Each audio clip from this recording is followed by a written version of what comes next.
Olá, meu nome é Paulo Cogos. Aos que não me conhecem, não se assustem de ver um teto falante, mas eu não posso segurar o telefone enquanto eu dirijo, porque eu fiz uma promessa para Santa Terezinha do Menino Jesus e eu não vou quebrar. Esse vídeo é sobre questões relacionadas à legislação trabalhista, que é um lixo, desemprego, trabalho infantil. Deixa eu ver quantos espectadores tem, agora o trânsito está parado aqui. Nenhum ainda. Enquanto não chegam os espectadores, eu vou cantar um pouco. I was told once by a friend of mine, she have seen an olden sign, said she was not from this time, did I feel the same? So I told her yes, I knew her fear. Acho que já tem. Bom, então vamos lá. Desemprego, legislação trabalhista e trabalho infantil. Vou começar com o trabalho infantil, que é mais fácil. Trabalho infantil é um negócio que a esquerda gosta de ser contra. Ah, trabalho infantil é proibido!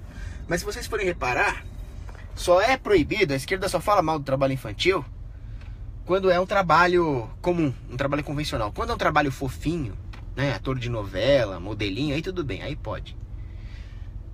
Trabalho infantil existe desde tempos imemoriais, desde os primórdios da civilização humana, desde a pré-história. Por quê? Porque é necessário. Se não fosse isso, as famílias morreriam de fome. As famílias não conseguiriam acumular capital. Andrei Herzog, eu já falei da reforma da Previdência, fiz uma live sobre isso, dá uma procurada lá no canal do Stone Garu. Bom, vamos lá. As crianças trabalhavam porque era necessário, não é por outro motivo. Se não fosse isso, as famílias morreriam de fome. Hoje, proíbem as crianças de trabalhar. O que significa isso? Significa menos renda para a família. Significa uma desestruturação familiar. Então, isso também desincentiva os casais a terem filho. Porque eles querem ter filho, querem sustentar um filho, querem dar o melhor para o filho, mas muitas vezes as famílias pobres precisam que as crianças cooperem na renda familiar, na lavoura, no comércio. E assim a família também se une através do trabalho e também se santifica através do trabalho, como nos lembra São José Maria Escrivá. E com isso a família fica mais sólida, não só financeiramente, é óbvio que financeiramente, mas também afetivamente. Aí vem o governo e proíbe o trabalho infantil, aí o moleque vai ficar fazendo o quê? Porra! Quando o moleque trabalha, os moleques trabalham, um ajuda o outro, a família acaba se aperfeiçoando nessas virtudes da subsidiariedade e assim por diante. Acaba liberando a mãe, por exemplo, para cuidar dos irmãos mais novos. Assim, os filhos mais novos, que ainda não trabalham, podem receber um melhor cuidado da mãe. Agora, vem o governo e fala, trabalho infantil é proibido! Acabou! Bom, aí vai fazer o quê? Aí a mãe vai ter que trabalhar, aí vai ficar uma merda, aí vai colocar os filhos na creche, vai ser cuidado, sabe Deus por quem, bota na escola. Ou seja, a criança vai acabar ficando o tempo inteiro na escola. Ah, que bom, vai ficar na escola! Que bom, caralho! A escola é um antro de deseducação. É um antro de má formação. Na escola a criança vai ouvir um monte de lixo, vai ouvir um monte de baboseira marxista. A escola pública é um antro de drogas, de promiscuidade. Aí o pai, não, então vamos colocar o moleque numa escola particular. Mesma porcaria, talvez um pouco menos perigosa, um pouco menos violenta, mas ela custa muito dinheiro. Aquele mesmo dinheiro que a família estava precisando, aquele mesmo dinheiro que a família conseguiria se a criança trabalhasse, agora não consegue e ainda vai ter que pagar a escola pro moleque. Aí a família vai quebrar, né? Resultado, as crianças vão ser criadas pelo Estado, pelo MEC, as famílias vão ficar dependentes financeiramente, vão ficar endividadas, e isso aumenta o endividamento das famílias. O endividamento das famílias é um índice econômico importante. Quanto mais endividadas as famílias, mais elas vão depender do quê? Do empréstimo dos bancos. Mas os bancos vão fazer o quê? Vão cobrar juros, o que vai aumentar a dívida de longo prazo das famílias. E assim cria-se todo um esquema de dependência simplesmente porque o trabalho infantil é proibido. Não é bonito isso? Porra, como se o trabalho não fosse uma das melhores escolas que existem. Eu não aprendi merda nenhuma na escola, não aprendi merda nenhuma na faculdade. No trabalho você aprende uma porrada de coisas. Muitos dos insights que eu tenho em economia, na escola, na faculdade eu não aprendi merda nenhuma, só lixo. O que eu sei de economia, eu li nos livros, li no Mises, li no Rothbard. Li os caras aí da escola austríaca, escolástica. Agora, tá bom, você lê, teoria pura. E a aplicabilidade prática dessa teoria entra onde? Aí você aprende no trabalho onde é que a teoria se aplica. Então o que eu ia dizer, muitos dos insights de economia que eu tive, eu aprendi na empresa. Um monte de coisa que eu escrevo, um monte de live que eu faço, eu falei, caraca, mano, aprendi isso na empresa. Agora imagina o aprendizado que uma criança poderia ter no trabalho. Você não vai botar a criança pra minerar amianto, porra. Você não vai botar a criança pra ser miliciana contra pirata somália. Você vai fazer um trabalho que uma criança pode fazer sem se prejudicar, né? Eu diria, inclusive, que, porra, uma criança ajudar o pai na loja, no comércio, na lavoura, é muito mais saudável do que ser atorzinha da Globo. Ali sim vai rolar promiscuidade, desaprendizado, perda de valor. É muito melhor na lavoura, porra. Aprender os esquemas da lavoura, aprender um ofício com o pai. Muito do esquema trilionário que a sociedade é obrigada a sustentar, que é a escola. Todo o esquema de sustentação da indústria de cursinhos, da indústria de Pronatec, de Fatec, eu não entendo essas porra. Tudo isso poderia muito bem ser substituído de forma muito mais eficiente, muito mais saudável e muito mais barata para a sociedade inteira, claro. Um esquema de aprendizes que tinha antes. Pô, o cara montava a oficina dele, contratava o moleque. Pronto. Qual era o problema de fazer isso? O problema é que vem o governo e proíbe. Ah, mas eu trabalho insalubre, Meu amigo, Revolução Industrial. Na Revolução Industrial, existia 2 tipos de trabalho infantil. Um era o moleque que morava com a família, por mais miserável que ele fosse, por mais que merda que era a condição dele, os pais chegavam na fábrica e falavam, tu não vai botar meu filho para fazer trabalho insalubre. Aí os moleques faziam um trabalho não insalubre, um trabalho que realmente edificasse o moleque, para usar um termo que a esquerda gosta, né? Edificar. Aí tinha os moleques que faziam trabalho pesado mesmo. O moleque, por exemplo, ia catar as peças que sobravam no meio dos teares mecânicos ali, às vezes tomava uma mutilação. Você sabe de onde vinham esses moleques? Esses moleques não vinham de orfanato da igreja e nem de família. Esses moleques vinham de orfanato do governo. O governo sim cagava pros moleques. E pode ver, onde tem moleque lá fazendo trabalho insalubre, restos de computador que são queimados, aquela puta fumaça de chumbo, tá ligado? Minas. Tudo país socialista. Tudo país socialista. Aí você pega o outro extremo, né? Então eu tô falando de Mongólia. Lá na Mongólia você vê os moleques queimando peça de computador, respirando aquelas merda lá. Esse é o extremo do socialismo, né? Aí você pega o extremo abusivo do socialismo. Aí você pega o extremo politicamente correto do socialismo ocidental, na Europa. Ah, a criancinha não pode encostar na criancinha, não pode falar não pra criancinha, não pode dar cintada na criancinha, a criancinha é Deus. Pronto, resultado. Moleque francês, moleque sueco, eles não respeitam os mais velhos, não tem respeito por autoridade familiar, não tem respeito por porra nenhuma. Resultado, eles são fracos, eles são vagabundos. É a geração neném, que eles chamam, ni estuda, ni trabalha, né? Nini. E eles vão tomar no cu a hora que os muçulmanos entrarem naquela merda lá. Já estão tomando. Vão ser uma geração de frescos, de boiolas. Boiola no sentido de ser fresco, né? Não é que nem os espartanos. Podia até ser boiola, mas matava os persas, né? Então é isso, trabalho infantil. Proibição do trabalho infantil vai gerar uma geração de vagabundos, mimados, fracos, desprovidos de virtudes, que acham que tudo é resolvido ali no mundo fantástico da escolinha.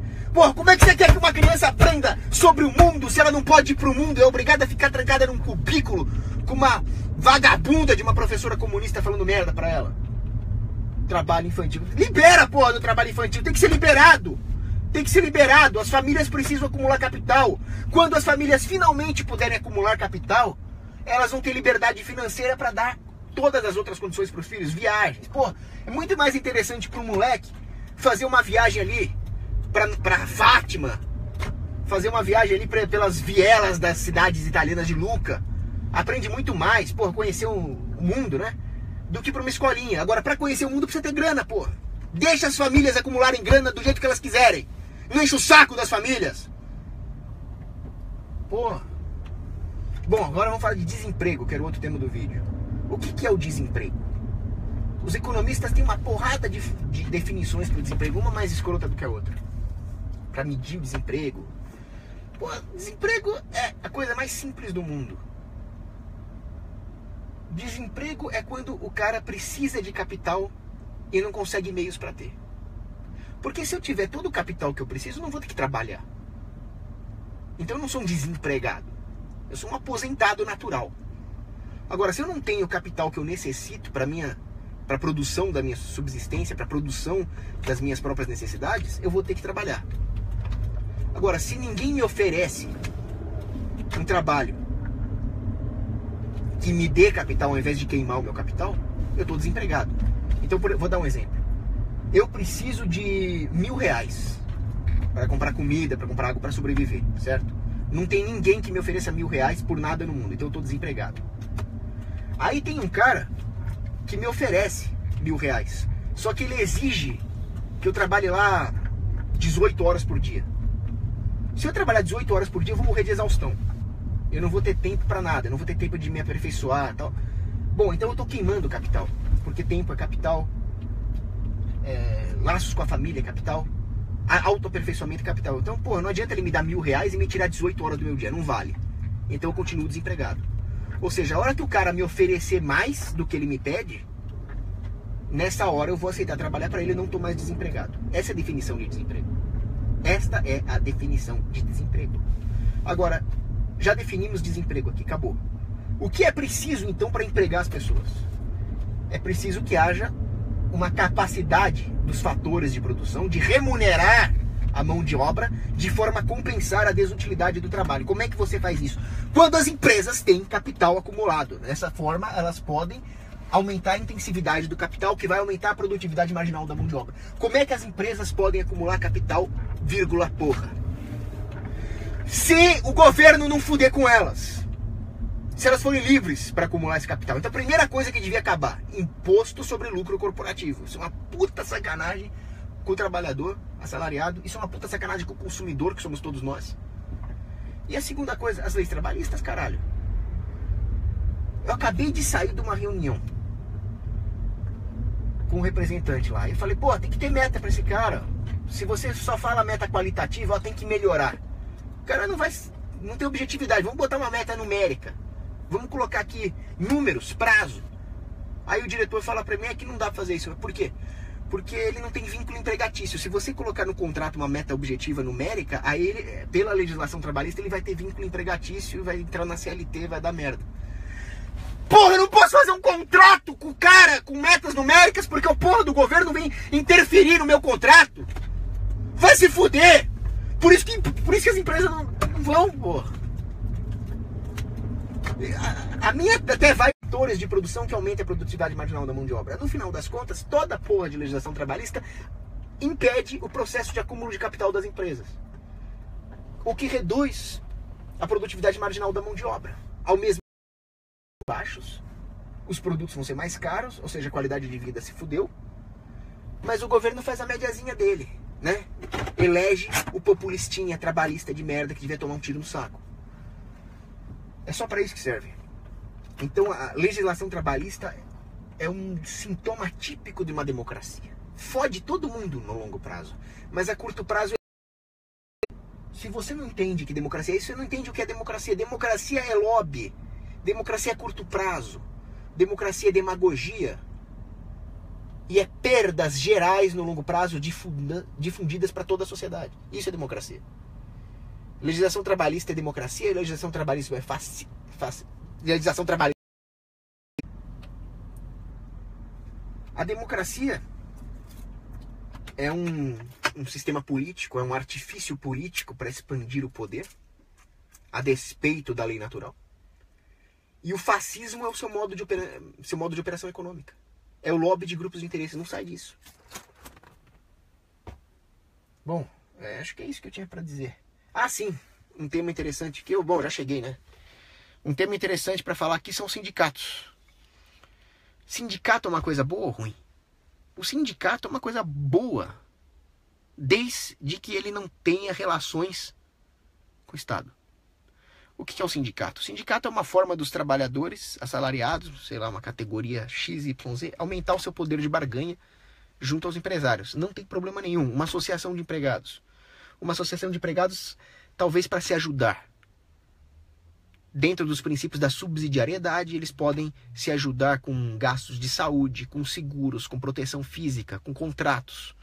Contratar advogados para defender os contratos de uma classe de trabalhadores inteiros. Ou seja, os sindicatos poderiam ser excelentes em uma sociedade livre. Eu não sou contra os sindicatos. O que eu sou contra é o fascismo sindical, que eu chamo. O que é o fascismo sindical? É a fusão dos sindicatos com o poder público, com o Estado, com a coerção. Aí entra coisas como imposto sindical, ou seja, não existe concorrência dos sindicatos. O trabalhador de uma categoria é obrigado a se filiar a um sindicato. É óbvio que, apenas analisando isso sob o aspecto das leis econômicas, esse sindicato vai ser tomado por gangues de bandidos. Tá funcionando aí? É óbvio que, pelas leis econômicas, esse sindicato vai ser tomado por bandidos. Afinal, o grande incentivo para se tornar um líder sindical não é ser um líder natural dos sindicatos, ganhar uma contribuição provisória prestando um bom serviço. Vai ser pegar o imposto sindical, ou seja, o cara vai ser um receptador. Aí tem outros problemas também. Os sindicatos fazem lobby junto ao governo para criar leis trabalhistas. Essas leis trabalhistas defendem o trabalhador? Não. Eles defendem a reserva de mercado dos líderes sindicais. É bem diferente. É por isso que alguns sindicatos pressionam pelo salário mínimo, por exemplo. O que o salário mínimo faz? Ele exclui do mercado os trabalhadores novatos, pouco qualificados, e cria uma reserva de mercado, uma folga para os malandrões, para os sindicatos, para os sindicalistas já estabelecidos, já consolidados. Reserva de mercado. Ou seja, o sindicato é como uma empresa. Não tem problema nenhum. No momento em que entra o governo, a relação espúria de uma empresa com o governo é fascismo, do sindicato com o governo também é fascismo. Então o fator que devia acabar aí é a porra do governo. Não é o sindicato, não é a empresa. Bom, acho que eu falei o que eu tinha que falar. O Guds White pergunta quando que eu vou gravar um CD. Isso ia ser legal, hein? As meninas gostam de música, né?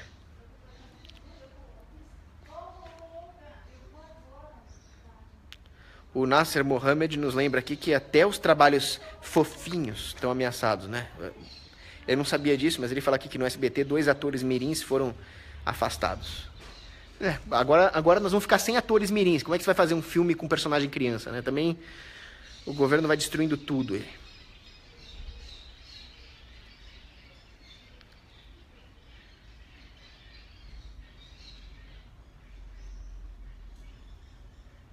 O Yuri Silva nos lembra aqui que ele aprendeu muito mais como aprendiz do que na escola, numa empresa de saneamento. É claro.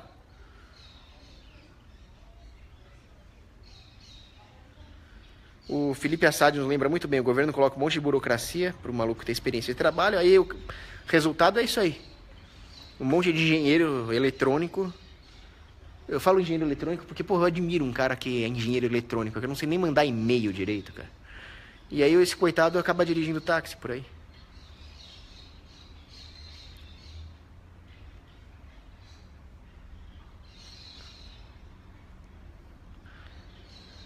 Bom, é isso aí.